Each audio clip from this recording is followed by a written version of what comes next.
Henry the Fourth. All by my Caller Heron, they're no brought here without brave daring. Wives and mothers, maist despairing, call them lives o' men. Caller Heron.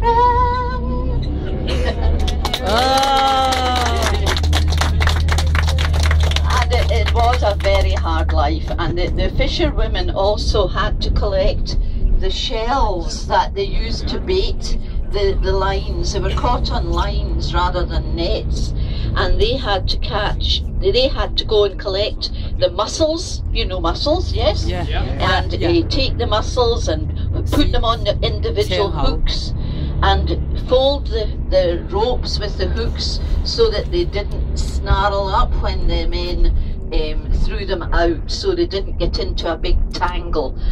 So, and these women would be up, and the children too, not just the women, they would be up at 3, 4 in the morning in the dark preparing the lines for the men. And of course it was, for the men, it was the most dangerous of jobs. It was even more dangerous than coal mining.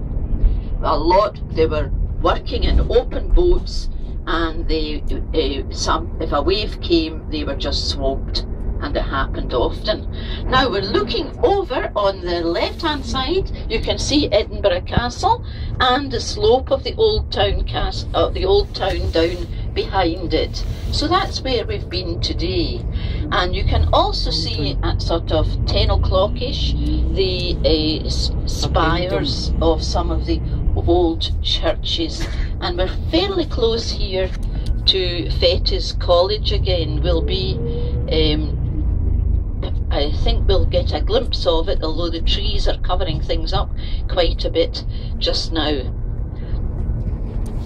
And these are the playing fields for the rugby players. Now I know you're playing rugby these days in Canada too, but rugby actually came from the public schools in England and is now a great favourite among schools, particularly the private schools.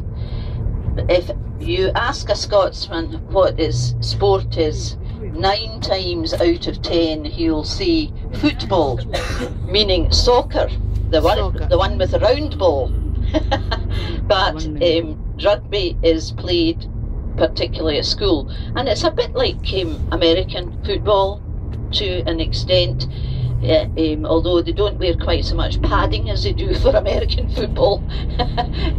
You can actually recognise there's a person in there.